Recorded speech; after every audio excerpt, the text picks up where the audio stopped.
Hello and welcome back to the Orlando Adventures podcast. I'm your host, Russ, and today I am joined by another legend of a guest.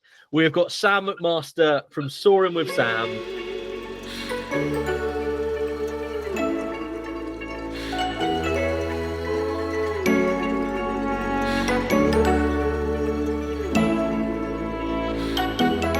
Welcome to the podcast.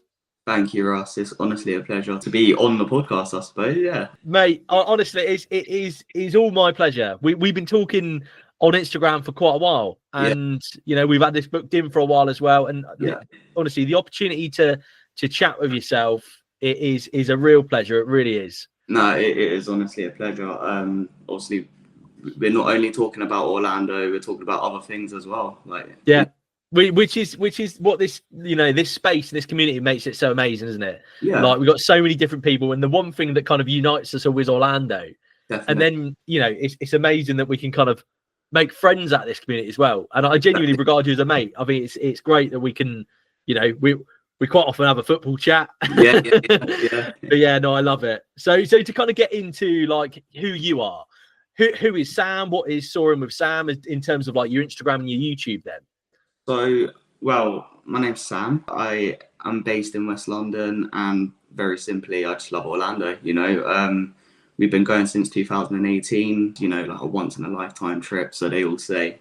Yeah. And since then, we got the bug, and we just kept on going really. So like in terms of like my Instagram, I've had it for a while, but it's sort of a place to kind of look through like living through people's holidays at the same time, and they post stories and stuff. You sort of like have the chance like enjoying their content, and like it's just a place to obviously sharing what we love, like what our passion is. 100%. When did you kind of start the Instagram? Because the Instagram obviously came first, I assume. I've had the Instagram for quite a while, to be fair. Literally just posting like each day of my holidays. So that's been going on for quite a while. I think like 2022, where we done a trip from New York into Orlando. Nice. So that was a cool one. So it pretty much started. Like I pretty much started finding people in this community from them, and it's just kind of grown from there really. And in terms of YouTube, I started in July. I actually set up my account back in January. Yeah. And my first video went out, I think it was the end of July or August, because I went to Tenerife, so that I had that series go up. So that was pretty much when I started my YouTube, to be fair. It has took a really long time to obviously feel confident enough to obviously talk to the camera, when you got people looking like, but you get more confident, and definitely, it's great. And I think I know. Obviously, I ask a lot of guests the same kind of question, but like in terms of how do you find vlogging? But it's doing it in Tenerife first. Like I know a lot of people say that doing it in like Europe is a lot different to doing it in Orlando. Yes. So I think in Orlando it feels much more natural in terms of like so many people are vlogging in Orlando. It's like a common thing. So when you get people looking, they're not really like looking at you as much. They're not too bothered. They just, but I think in Tenerife, I found it more difficult, mainly because it was my first ever time talking to a camera. Like I remember my travel day, I was through security, and like I was barely looking at the camera, I was just, I was like so like conscious on like who was looking, and I literally had like a woman stare at me for like 10 seconds as I'm still trying to talk. Like but confidence grows. With Tenerife there was plenty to talk about, which was great. Like when you go to a place you haven't been before, you kind of think, is it worth kind of like vlogging? But with Tenerife there's plenty to vlog about. I wanted to start there before going in the deep end with Orlando, but I think with Orlando there's just so much to talk about, as we all know. Yeah, no, definitely. And like obviously I can only talk from experience of watching people, but like you said, there's so much to record, but also there's so much that might be interesting, and also there's so much that you're doing that it's not like you're going to be looking for content, because everything is content. Exactly. You know, so and it's all exciting. There's loads of activities. There's loads of different, you know, if it's rides, parks, food, you name it. Never Mate, we can come back from a holiday and think, oh, I wish I'd visited this place once more. I wish I went on that ride once more, you know. So yeah, there's always and something. but that's, you know, that's the magic of Orlando, and that's what keeps pulling us back in, isn't it? That's it. That's it. It is a It's, bug. you know, you keep going and go, I could have done more. I like easily could have done more, and like depends what time of year you go, all this kind of stuff. So Yeah. you know, that's why we love it. And when did you actually first kind of go to Orlando then? When was your very first trip?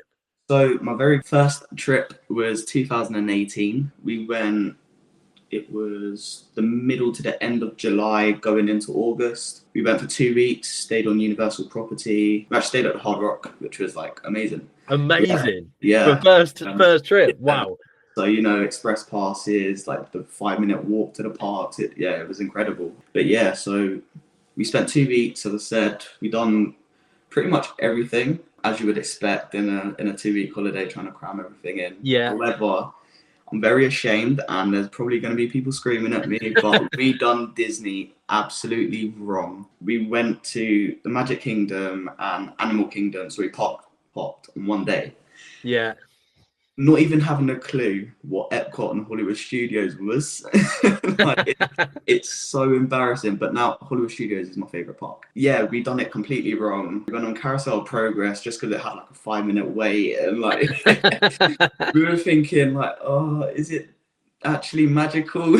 Yeah. But yeah, we absolutely done it wrong. We mainly done like Universal. We visited SeaWorld. Because they do have amazing attractions there, to be fair. Yeah, like, I mean, ride-wise, I'll always stand on it. Like the rides are really good in terms of the coasters. It's a very controversial place, which is, you know, I completely get, but they've got some like amazing attractions there. Yeah, so nice. So that was the first trip, 2018. So how many times have you been since 2018 then? It's been different for my whole like party. So myself and my mum's been 5 times. My dad's been 4 times. My sister Chloe's been 6 times. She went with her partner back in May this year. Got another cheeky extra trip in. Yeah, innit? Yeah, love it. And my partner Caitlin, she's gone twice, and her first time was last year Christmas. So. Oh, wicked! Yeah. Oh, that's cool that you've kind of done like, I suppose you've done like different groups as well though. Yeah, it's a different dynamic like every time, and whole new experiences with it whenever we go. So it's amazing. Love that. And so you said that you've been 5 times. Yeah. Where do you typically stay? Obviously, the first time you went to Hard Rock. Have you? I assume you haven't stayed at Hard Rock every time. You might have done. We stayed there twice. Okay. So funny enough, there's been a pattern. We've always stayed on Universal property. Yeah. It's just amazing accommodation. So convenient. You know, you got like, say for example, Sapphire Falls, a ferry boat, and you have the walkway. I know Cabana Bay have that as well. Bus transportation, they've got it all, which is so convenient. So we've stayed at the Hard Rock twice. So that was 2018 and 2022. 2023, we stayed at Sapphire Falls for the first time. Amazing. And as you can probably tell from last trip, we did go back there this year. Yeah, amazing hotel. I know you don't have the express passes there, but having a ferry boat and a walkway, the theming of the hotel is incredible. And last Christmas, we actually stayed at Endless Summer Dockside. Perfect. Cool. You've done quite a lot, which is wicked as well. Love that. Love that. And I suppose where you're staying on Universal property, obviously, you know, I love to kind of delve out into Orlando. Is there any activities that you kind of love to do outside of the parks in Orlando as well? Yes. So we love a walk around celebration. Yeah, classic. Yeah, you know, just grab a get a Kill Wins or something. Just, you know, hop into Wolfgang Bakery to get a few treats for some of the dogs in the family. Yeah, walk around the lake, sitting on the rocking chairs, wandering around the neighborhood. You know, like it's a whole different feel. It's so peaceful. Like, it's a great place to take a step out of theme parks and even start off your morning great, you know. But yeah, other than that, I would say outlets. Yes. Going to the outlets, and that's pretty good. Finding like you know, you got to find a few deals, didn't you? On a bargain, you never know. You got to look for them. If you don't look for them, you won't find them. So, Definitely. you know, I'm an advocate of going out there and spending all your money. Literally. And you know what? Every single time we've gone to the outlets, we've always visited. There's a shop, Heroes and Villains. Yes, mate. Yes, it looks sick. mate. Yeah. Honestly, Funko Pops galore, lounge flies, like they're all there. Every single time we've gone in there, we've always come out with a lounge fly. Nice. So yeah, they've got great lounge flies that you may not see in the parks. So Yeah. it's worth having a look. Yeah, good shout. Nice. And I suppose because that's kind of like outside of parts, but to delve into your most recent trip then. Yes. So when was your most recent trip? When was it you went? So we went at the end of August. I think it was the 28th. So yeah, it was a long trip. So we stayed on our travel day. We stayed at All Star Music. Yeah. For the night. You know, we wandered around the resort the next morning, but we actually headed on a cruise the day after. Now we thought we could have easily gone over towards Port Canaveral and stay there and just take it easy, but we thought like us as a family, we've never stayed in a Disney hotel and we wanted to just experience that. Yeah, step into the bubble. Yeah, exactly. And yeah, it was amazing. Like that morning, Donald and Daisy were just there walking around, like just doing character meets, and I think that was probably the best ever meet because you're not standing in a queue for it. They were just there and they just come to you. Like, yeah, that was incredible. So yeah, like we had a wander there. That was our choice of stay before the cruise, and then obviously we headed on there. We was with Royal Caribbean on their new cruise ship, Utopia of the Seas. Amazing. Yeah.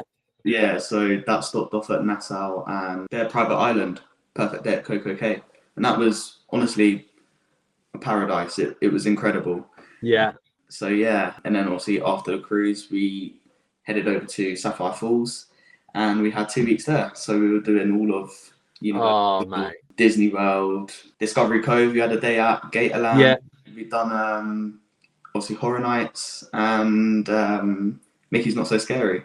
So busy. Experienced a lot, mate. Yeah, I love that. But it's almost like having 2 holidays in one as well, isn't it? Yeah. See, that's the thing. See, going on a cruise, it was our first ever time. We didn't know if we'd like it, so we thought, you know what, let's do a 3-night cruise, one of the shorter ones.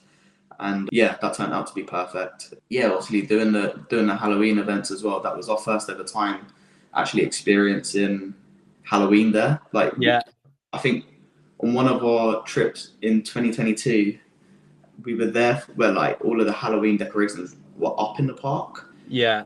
But yeah, we never actually experienced an event. And I've got to say, Horror Nights, it was my favorite part of the whole trip. Yeah.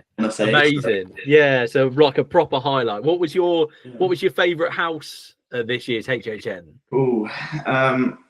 See, I want to go with a different answer and say Slaughter Cinema. Now, okay. The reason why, I know every time you go in a house, it might be different. You might have actors like changing over, you know, the run-throughs may not be perfect. But when we went in Slaughter Cinema 2, it was just so much going on. And I think there was a part to do with clowns. Right. Like Caitlin don't like clowns. So yeah, it was really funny because all of the houses we had like Caitlin and Chloe in front, and they were like holding on to each other, peeking around the corners and like legging it to the next section. It was funny. Yeah, so I've got to say Slaughter Cinema, that like the actors there, they were just phenomenal. Sorry, I had to get my word out there. But yeah, for another answer, I would say Insidious. Yeah, Insidious seems to be quite a common answer, yeah. Yeah, Tiptoe Through the Tulips, that being played towards the end. Yeah, it was quite... Yeah. The theme in all of the houses were just incredible. It was really amazing. Around that time of year, there was quite a lot of rain at like some of the events throughout September. We got rained on towards the start, but luckily it stopped, and the rest of our night, it wasn't impacted whatsoever, so... Nice. Yeah, it was honestly an amazing experience. Yeah, love it. How was Mickey's Not So Scary as well? Good event. It was a good event. Obviously, parade seeing the Headless Horseman, that was like that's cool. Yeah, I wanted to see. Got to see that, so that was really cool. Yeah, obviously for low wait times, it's perfect. It was amazing. The only thing I would say, it was so busy. Like I thought it was more busier than a normal park day in the Magic Kingdom. Really? There was someone else who vlogs Staceless Travel. I think. Yeah. She was there on the same event as us, and I was saying to her the day after, like, how crowded it was, and she thought exactly the same. Yeah. So yeah, I think that was the only downside, but you know, you can't let that dwell on. No, exactly that, isn't it? Like you never know. They're a bit, you know, any of these kind of events can be hit and miss in terms of like crowd levels, and you just don't know until you get there. So you can only go into it expecting it to be busy, and if it's anything less than that, then weird, isn't it? But yeah, definitely. But yeah, we had a great time at that event. Again, it was one of our highlights. Still, you know, you can't let crowds impact. You just got to just go through some of the trick or treat locations. You know. Yeah, exactly that. Yeah. Love it.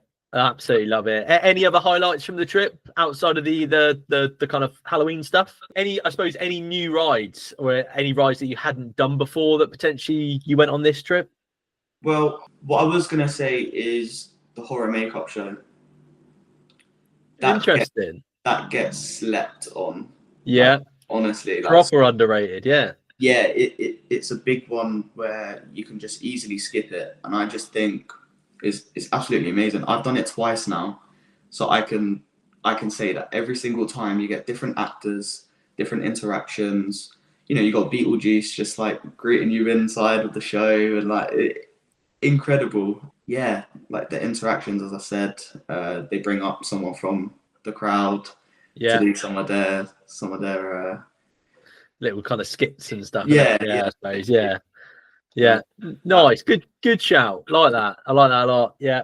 Big fan. And I suppose going from your most recent trip, and obviously anyone can check it out on your YouTube. It's still coming out at the moment, isn't it? So you're So we just said it's about halfway through the series at the moment. Yeah, so we've got day 6 and 7 out.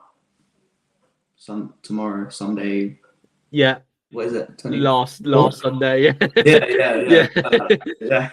But yeah, so that comes out. So you're about halfway through the series, and like genuinely, anyone who's interested in Orlando content, which clearly you probably are if you're listening to the podcast, go and check out Sam's videos, because honestly, I'm such a fan, and like genuinely, what an absolutely genuine guy. I'm here for it and loving it, and honestly, I'm excited for your next trip already. Yes. So talking of the next trip. When is your potential next trip? And I don't want to like put you on the spot in case there isn't one. Well, it is booked, and but once you get the bug from going, as soon as you're back, you're already looking, and that is exactly what we've done. So, again, it's a different dynamic. We are going at the start of May, which is a time I've never personally been in before, and I've heard like the weather is absolutely amazing that time of year. Yeah. We're going to just Walt Disney World for 9 nights. We are looking at, we booked Pop Century. Okay. But we've looked at the refurb kind of situation, and it's going on until February 2026. Yeah. And it's impacting the guest rooms. Yeah. Now, we want to stick to a resort where they've got the Skyliner. Mm-hmm. So it's quite tough to, we haven't fully discussed what we're thinking. Yeah, we want to try and stick to the Skyliner route. If I could stay at the Riviera, that'd be lovely. But yeah, the dream, isn't it? Yeah, we'll see. But yeah, that one is just myself, my sister Chloe, and my mum. Nice. That'd be cool. That'd be wicked. A different dynamic, which is amazing. Different time of year. Back to Flower and Garden, so I can't wait for a bit of Frushi, Violet Lemonade, Yeah, perfect. And is there going to be any kind of new stuff open by then? I'm trying to think. When's Test Track due to be open? They haven't really said a lot about it, have they? They actually haven't. I don't know. I'm just I'm asking you as I should probably know as well. I think it might be. I'm going to say it would have been closed for a while. I want to say it was closed. I can't remember when it closed. Was it like the end of last year it closed or something? No, maybe it was later. Maybe it was later. I don't know. But maybe Test Track then. So maybe Test Track will be back open. Is there any other new stuff by then? I'm not sure. We're just missing out on Epic Universe. I suppose you're going to be there a week and a half, 2 weeks before. Yeah, which is a shame, but at the same time, it allows us to experience that park with Caitlin and my dad as well. Yeah. Cool. So when beyond the next trip, then, are you planning on going back for a Universal trip to get to Epic Universe as well? Then, Oh, I mean, or is this pipeline? I would love to go back in October for a week to just the Universal, experience Horror Nights again, see a bit of Epic Universe as well. Maybe like take a little pit stop at the Grand Helios Hotel, see what that's all about. Yeah. Because there's actually someone that we spoke to. She worked at the drum club in Sapphire Falls. Okay. On our last night, and yeah, she was like she was serving us. She was absolutely amazing. And since then, like we're still like talking now, you know. So we met a friend over there, and yeah, she's actually working at the Grand Helios. Oh man, that's cool. So yeah, she's saying about that, which was great. So yeah, I think hopefully we could squeeze one in October. Yeah, but just see how it goes, isn't it? You know. Yeah. But if not 2026, it will be like a huge one. Yeah, I mean, to be fair, by 26, Epic's going to have calmed down a little bit. Yes. And I think it's certainly going to be a lot more accessible. Yes. In terms of like, it seems like if you buy a multi-part ticket, or for example, you've got an annual pass or whatever, you'll actually just be able to go in there. You won't have to like pre-book days or whatever it is you got to do at the moment. Yeah. Definitely. So it'll be less quiet. You've seen Ministry of Magic, by the way, the pictures that come out recently. I am so excited. It looks honestly, and because I've been saying this quite a lot, but like no one really kind of knew what the ride was going to be. And there was a lot of talk that it was going to be. It basically said it was forwards, backwards, left, right, up, down, and everywhere. More. And then like they've showed the pictures of the kind of like the seating, and it looks very Tower of Terror, doesn't it? Yeah. Which looks like fancy, actually. Yeah, which looks is like you're in a nice little cinema.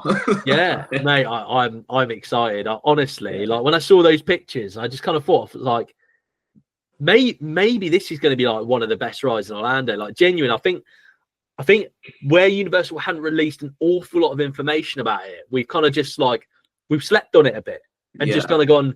Like we've been thinking about Dark Universe an awful lot. We've been thinking about Super Nintendo, but Ministry of Magic's just kind of there in the background. Yeah, and I think might actually end up being the main event. Yeah, it's going to be huge. Absolutely huge. Yeah, very excited. Very excited. Yeah, we will see.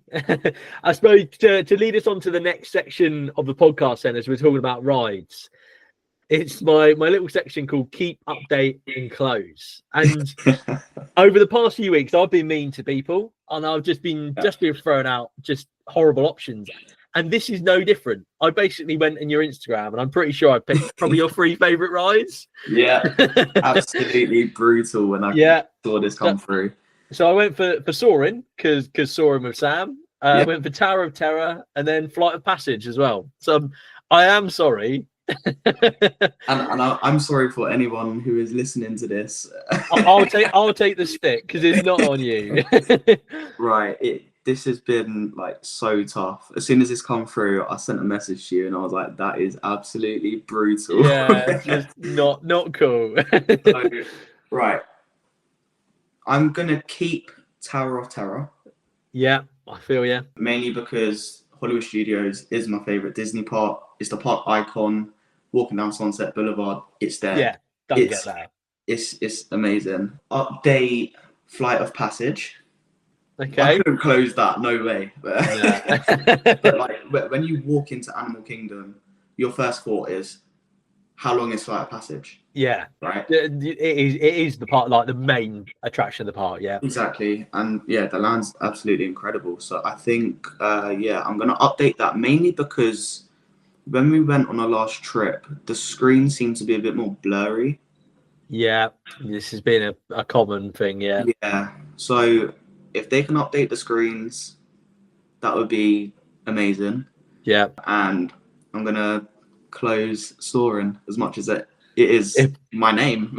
Yeah, it pains. Yeah, it's that though, isn't it? And like ultimately, it's only because it's against the other two, and I totally feel because what a ride! And like I'm sure you've got nostalgia for it from like 2018. Yeah, like I'm sure it's just like it's a classic ride. It's a must ride all the time. Definitely, I feel you. And Flight of Passage, to be fair, like would you? I don't know. I did a. To be fair, I think I did a Keep Update Close episode a few weeks ago, and I think I updated Flight of Passage as well. Yeah. And I was basically saying that maybe it's time to include like more scenes from maybe like the second film as well, that kind of thing. I was thinking that, 'cause I was actually discussing with Caitlin the other day, like, you know, like when you go through the water bit and you got like the shark and like the waves, not like the whale, and like you go through the waves, and like, do you think like they didn't touch it up much because maybe the water bit there? Yeah, Is that to do maybe. with the second? I don't know, but yeah, I was thinking exactly the same the other day. Maybe they could.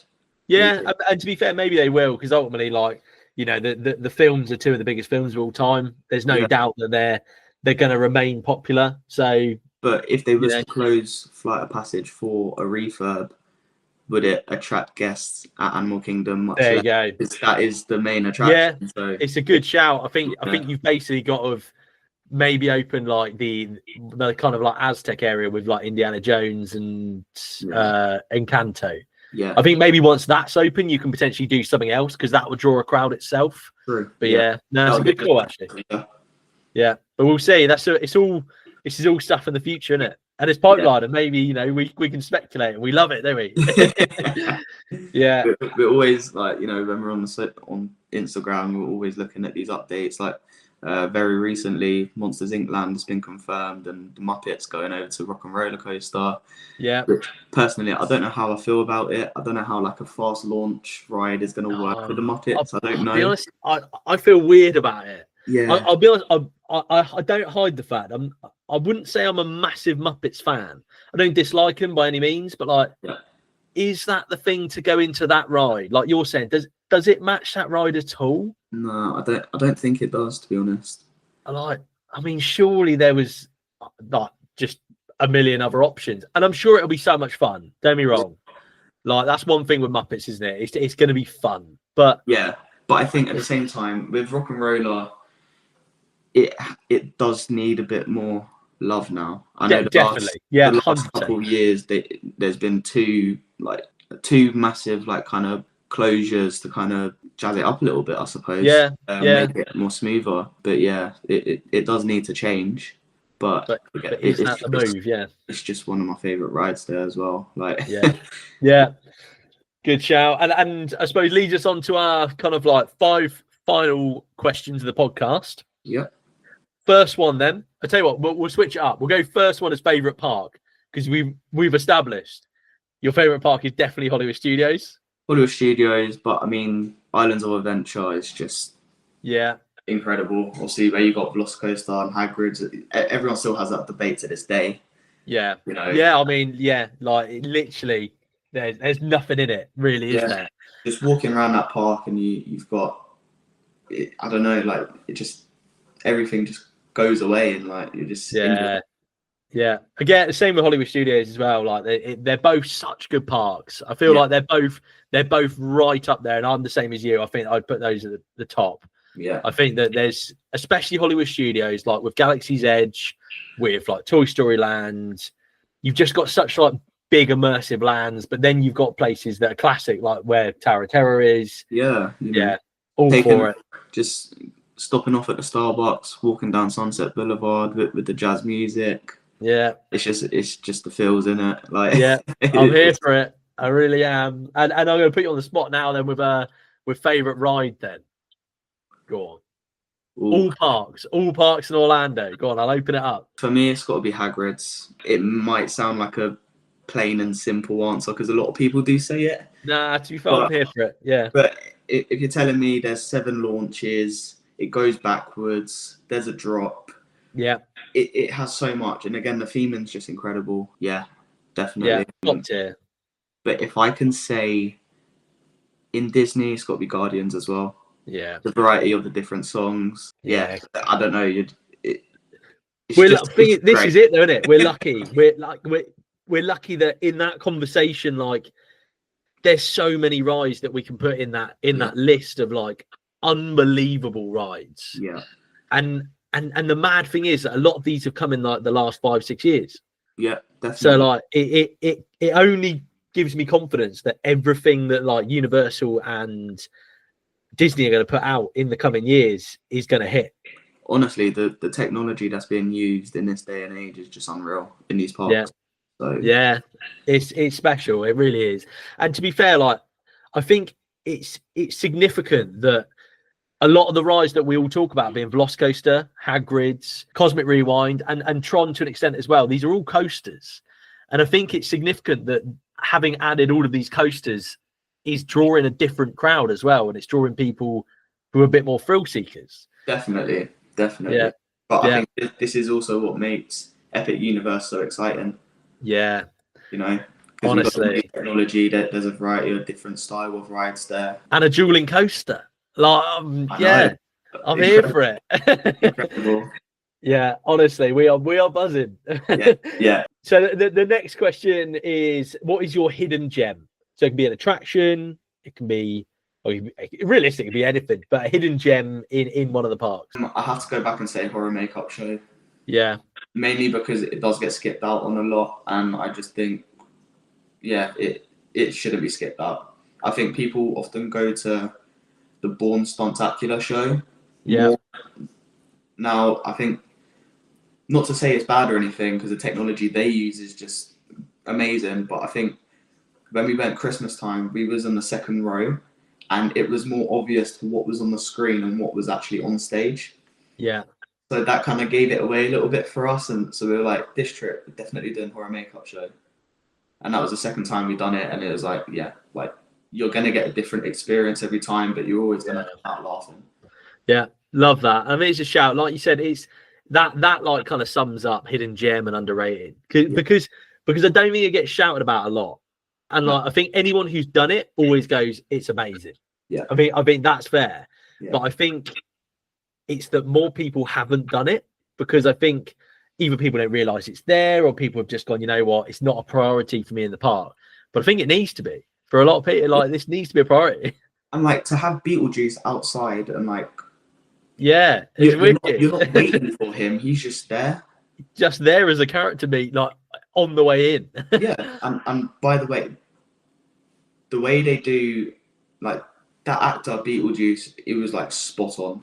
Yeah, Absolutely spot on. I know they have like 2, maybe 3 people that are like trying to be the same kind of character, but the one we had, he literally could have been from the movies. Yeah, like, what a legend. Like incredible. The makeup that they have to like put on.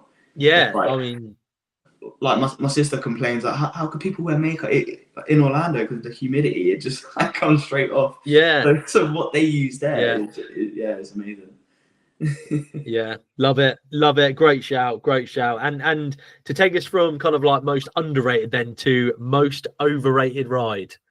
Okay, so I haven't really spoke too much on Disney, and I'm gonna say, you might know Peter Pan's Flight. It's got to be. It has to be at this point. Mate, I just think a 90-minute wait for a ride where the highlight is where you get pixie dusted when the what is it, when the thing comes down. Yeah, I don't know. I just don't think it's worth it.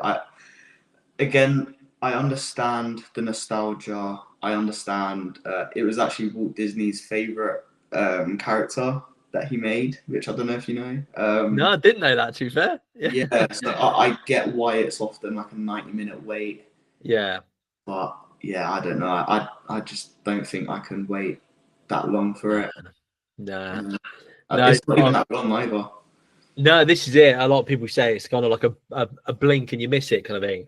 And like, you know, ultimately, I think, like you said, it's nostalgic, but at the same time, if it doesn't do a lot for you, and I understand that for kids, like I always say that there's no ride restrictions or that kind of stuff. So this is why that like obviously the queue times are high.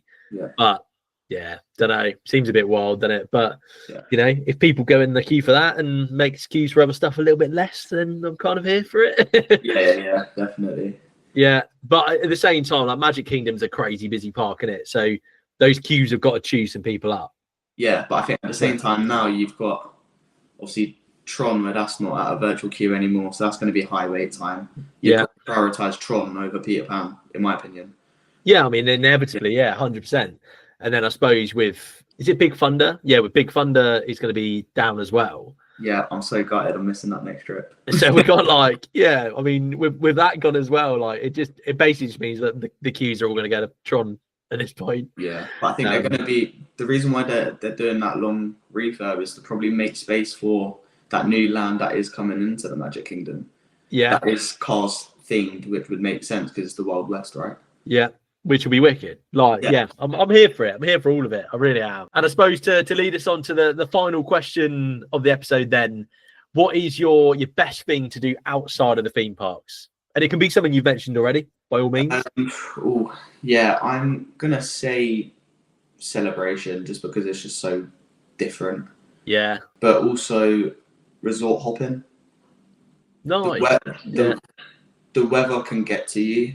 So if you're out in the Disney parks all day, take a stop off. Like visit any of the Disney hotels that you might want to take a look at. You know, like for example, like if you're at Hollywood Studios and you're going to park up to Epcot later, stop off at the Riviera or Caribbean Beach. You know, just stop off, get some aircon, get a little snack. You know, and then it just refreshes yourself, ready for the next part of the day. Yeah, it's a good shout. Take breaks. Yeah, 100%. I love it. Yeah. And that rounds us up. That is all my questions. It was a lot of questions, so I genuinely, I really appreciate you taking the time out to come and have a chat with me. Like I said at the start, I've been looking forward to this one for such a long time. Like, and honestly, it's just been like sitting down with a mate, which is literally what it is, and I love it. No, honestly, thank you for having me, Russ. It's been a pleasure. Obviously, talking about the things that we all love, which is Orlando. You know, yeah, it's been amazing. Like every single time that you have on the podcast, every single person you have, every single episode that you do is so appealing. It's just so exciting, whatever it is. So honestly, like when I'm in the office, when I'm on my way to work, I'm listening. Like, mate, it's just so exciting. I love it. No, I appreciate that, mate, and I really do. And I reiterate, like anyone who wants to go and watch like Orlando vlogs, go and check out Sam's channel because you know he's putting out great videos, and you know this is your first Orlando series, so let's back him, let's support, and plenty more to come for sure. 100%, and you know we'll be looking forward to kind of, I suppose it'll be about June time next year for when your new vlogs will be dropping. So this was the episode with Sam from Soarin With Sam. I just want to say thank you so much for Sam to coming on to the podcast. He was an absolute pleasure to talk to. And genuinely, like I said at the end, if anyone hasn't checked out his YouTube yet, please do go and check out Soarin With Sam on Instagram and also on YouTube. I hope that everyone enjoyed this episode, and I will speak to you all in the next one.